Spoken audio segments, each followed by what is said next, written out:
Bonjour à tous. Je ne sais pas comment me faire pardonner par mon père. Dans ma jeunesse, j'ai eu un mauvais comportement qui a poussé mon papa à me jeter hors de la maison. À cette époque-là, j'étais âgée de 18 ans. En fait, mon papa était trésorier d'une réunion.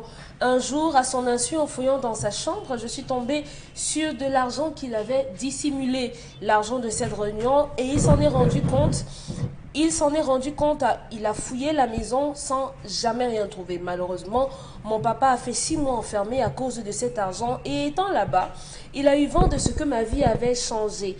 De nouveaux vêtements, de nouvelles chaussures, un niveau de vie qui n'était pas celui qu'on connaissait avec un papa enfermé. La famille à l'extérieur avec moi a confirmé ce que mon papa avait eu dire. Et à ce moment-là, il m'a demandé de partir de la maison parce que j'avais pris 3 millions de francs CFA.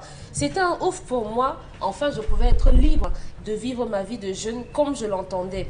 L'argent est fini au bout d'un an. Mais j'ai fait quelques investissements qui tournaient et ont commencé à me produire de l'argent. Mais à ce moment-là, précisément, j'ai commencé à avoir des remords. Je suis allée vers mes frères, tous étaient en colère. Seule ma dernière sœur me parlait en cachette.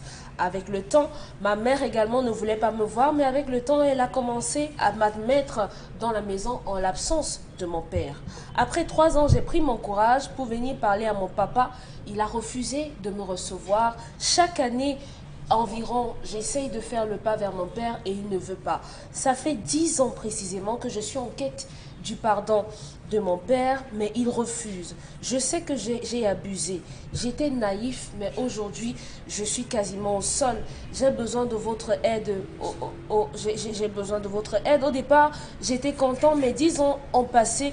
J'ai reconnu mon tort, mais mon papa me rejette toujours. Je ne sais pas quoi faire pour qu'il me pardonne.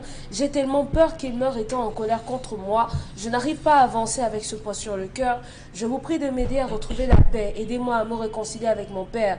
Je viens vers vous parce que mon papa adore Equinox TV et qu'il regarde ce programme dans l'espoir que celui-ci puisse entendre mon cri de détresse. Voilà. Voilà. Le pauvre homme.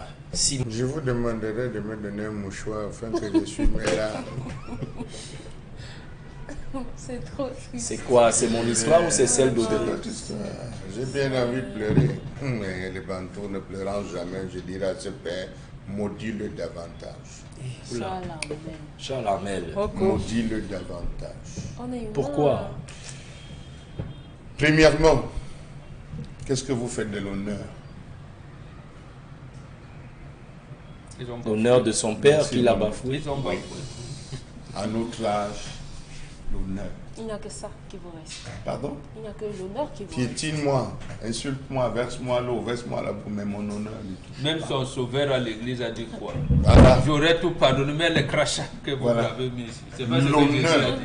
Voilà. Il a bafoué l'honneur de son père. C'est une simple phrase, l'honneur de son père. Les Occidentaux disent ah, Soso, Ngwangwal, et tout, appelez tout ce que vous voulez. L'honneur.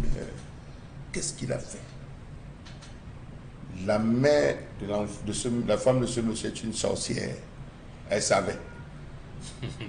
Les enfants qui volent sont connus de leur maman.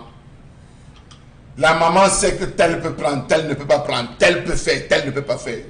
La maman savait. La maman connaissait le film, le déroulé du film, et peut-être, entre guillemets, là, je mets là, eu sa part, peut-être. Dans le film, elle a eu sa part. Elle était aussi 3 devant millions, le là. Oui, maman, on garde, comme cette femme qui avait dit à son fils, pas amen. On ne dit rien. À son mari, elle a dit qu'il pas un deuil. Je me rappelle l'histoire. Nous avons des histoires, Dominique, vous nous avez ramené. On peut même se focaliser sur la Bible. Comment ça s'est passé avec les fils de Jacob? Dominique Audrey oublie qu'elle raconte. Nous, on le tient et on garde. La mère savait. Elle savait que son enfant a volé l'argent du père. Et elle est restée tranquille. Elle est restée tranquille en disant, il ne faut pas que ça tombe sur mon fils.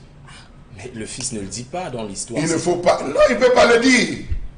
Parce qu'il sait c'est l'absolution. Vous pensez que quand vous partez à la confession, vous dites tout au prêtre? Bien sûr qu'on dit tout. Vous dites tout, hein? On dit tout. Ok. On garde un peu. Merci. Regardez un peu. On ne dit pas tout à la confession. Donc, la mère savait que son fils a volé.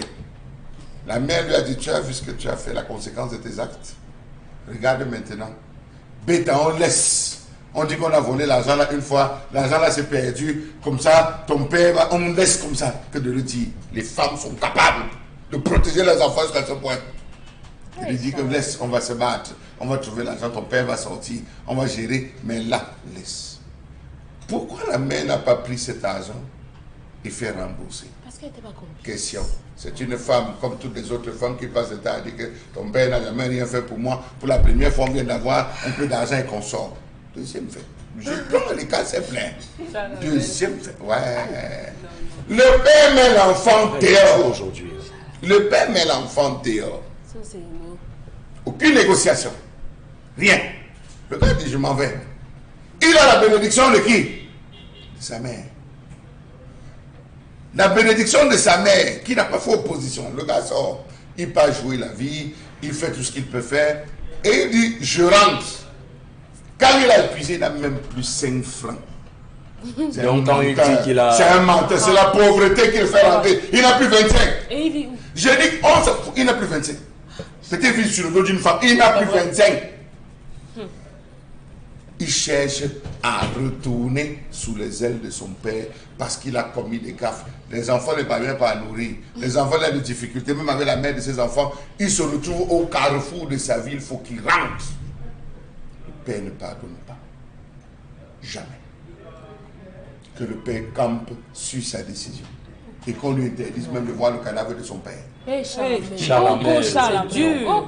Là, aujourd'hui, je ne suis pas forcément d'accord.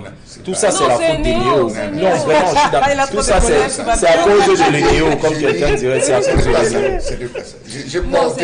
J'ai porté la douleur des populations. Ce n'est pas la mienne. J'ai porté la douleur des populations. Mais vous êtes dans la continuité. Non, j'ai porté la douleur. Je dis même le corps de son père. Non, c'est fort, Chalamel. Vous savez, on dit, il ne faudrait jamais... une mère peut se fâcher d'un enfant, ça passe. Mais la colère d'un père, on n'enlève pas. Je parle bon pour que témoin. Je dis bien, une femme peut se fâcher de ses enfants 100 ans, on calme. Mais la colère d'un père, jamais. Le père a assumé une succession. Regardez, comment est-ce qu'on va le voir dans sa communauté? Comment est-ce qu'on va le voir? Comment sa belle famille va le voir? Comment est-ce que ses collègues vont le voir? Comment est-ce que là où il est, le quartier, il est en prison parce que son fils a volé. Ça va d'abord dire qu'il a volé. C'est lui qui a volé l'argent. Pendant 1 ou 2 semaines, jusqu'à ce qu'on découvre que c'était son fils. Mais c'est tard dans la tête de beaucoup de personnes. On veut seulement jeter ça sur le pauvre enfant. C'était lui qui avait... Imaginez ce que... Vous savez que notre société s'est s'agripper sur des choses inutiles, comme ces justiciers que nous avons désormais dans les nouveaux réseaux sociaux et tout. On s'est s'agripper sur quelque chose et faire un Japon, sans comprendre les tenants et les aboutissants. Donc je pense qu'ici, l'enfant a poussé le bouchon noir. Aujourd'hui, la première chose à laquelle il devait commencer, c'est d'aller à la réunion de ses parents, de son père. Et faire son mea culpa là-bas. Se mettre à genoux à l'entrée de la réunion. Tout le marcher à genoux, oui, jusqu'à là-bas. Jusqu'à devant comment on appelle ça, devant le président. Dis au président que ce n'est pas mon père qui avait pris. Je suis venu laver l'honneur de mon père. Ce n'est pas mon père qui avait pris. C'est moi. Il doit être accompagné par sa mère. Il doit être accompagné par sa mère. C'est moi, j'ai honte. Et parce que j'ai honte, je suis venu rembourser le corps du délit. Je m'engage à rembourser le corps du délit. Ça m'a permis de faire une activité. Et pour vous prouver que j'ai véritablement changé, je deviens membre moi-même de cette propre tontine. C'est la règle. Je deviens moi-même membre de cette propre tontine que j'ai voulu saquer. La réunion va procéder au lavage de l'image du Père. D'abord, il se retire. Il laisse 1 mois, le temps à sa mère de dire tous les jours sous l'oreille que ton fils que tu laisses là dehors, je crois qu'il a déjà posé là. Elle ne dit plus rien. Il va chauffer, bagarrer, même taper. Elle reste tranquille. Elle a 1 mois pour préparer. Passé ces 1 mois, ils vont chercher le chef de famille. Pas l'ami. le chef de famille, à qui pose le problème en disant l'enfant est resté trop longtemps dehors, qu'il faut qu'il rentre. Le chef de famille va dire ok, on va mettre la date tel jour, je vais d'abord l'appeler pour lui dire que je veux venir le voir. En me déplaçant, comment sera notre délégation? On constitue donc la délégation, comme on le disait, d'un ami. C'est carrément une dot. Tu lui dis que... Oui, mais attendez. C'est la colère d'un père. C'est la colère d'un père. Faites très attention. Je vous dis tout ça. Nous n'abusez pas avec la colère de papa. Et voilà quoi, papa, ça fait combien d'années que le père a ça dans le cœur? 10 ans. 10 années. Il faut qu'il s'est sorti. Donc il faut qu'il lave. Et après avoir lavé peut-être.